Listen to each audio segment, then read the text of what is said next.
there's a war on for your mind.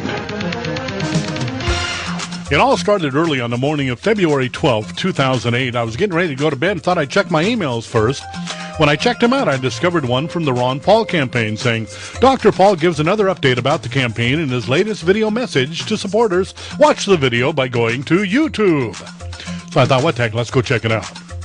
When I went to the YouTube page, I started watching the Dr. Paul video, and while I was doing that, I was looking at his statistics. Now, I've got many videos up on there, so I've watched statistics for over a year now.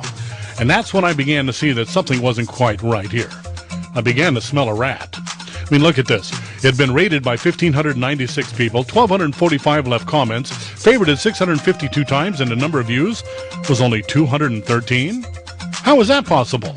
The answer is it's not. I thought, well, let's give YouTube a little break here, give them a chance to straighten things out. So I went to bed and got up 8 hours later, and 8 hours later, the numbers had gone up. It had been rated by 4,229 people, 3,446 left comments, favorited 1,798 times, but the number of views was still only 213.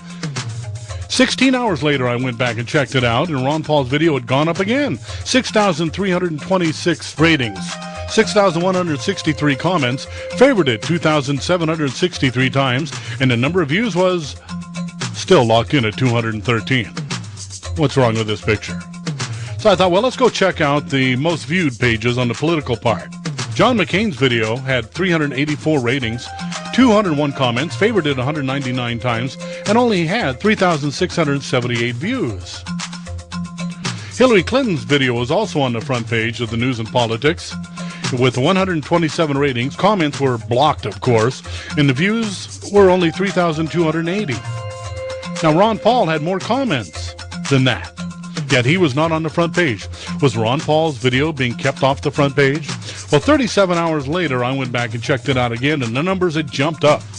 Ratings, 8,580, 10,851 people left comments, favorited 3,583 times, and the number of views was up to 301,452. Suddenly, it had a huge jump. How could that have happened, YouTube? Unless you did it on purpose. I mean, look at this. The views suddenly jumped from 213 to 301,452. There was only one reason this could happen, and that's YouTube wanted to keep Ron Paul's video off the front page. I thought, well, I wonder if they've got it on there now. And look, suddenly he's number 2 on the most viewed page of all people looking at all the videos that day. Only a pretty girl beat him on that one. And when it came to News and Politics, most viewed today page, Ron Paul was number 1. Yes, folks, they had blocked the number of views and kept him off the front page of YouTube. Why? That was the big question. Why would they do something like this? And I realized, you know what? You've never really looked at the Ron Paul video. So I said, let's go check it out. And it's when I looked at the video, I realized why they were blocking it. And you will too. Watch this. Have to be very positive about what we have achieved in this year, far beyond all my expectations and far beyond the expectations of most of those individuals in the media who wrote us off rather quickly. One reason why we shouldn't write this campaign off is we haven't had a convention, and surprises do occur, and with Romney dropping out, all of a sudden things change. So we don't know what will happen. There may be a lot of information on the other 2 candidates that will come out that will alter this election completely and totally. We have to stay in this race and do what we can, adjust on a daily basis, but it will require new supporters and new enthusiasm and new funds coming in, because it is a major task, and it's not like we're just running a small little race. We're running a race to save the country, to change the direction of the country, to preserve our Constitution, to change our foreign policy. So it is an overwhelming task. So therefore, I am delighted that so many of you have stood by and continue to work, and they would like to charge that we are not patriotic, that we're not American, and that the troops don't support us.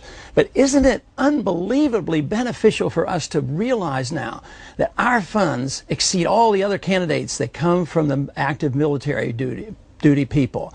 We get more money from active military people than all the other candidates, all the Democrats and all the Republicans, which tell us that we're on the right track. We're supporting the troops because we support the Constitution. How can we expect our troops to go and risk their lives defending the Constitution and then go to war under UN resolutions? So this is a powerful message. It's intertwined with our finances because we're spending nearly $1 trillion a year overseas to finance this world empire.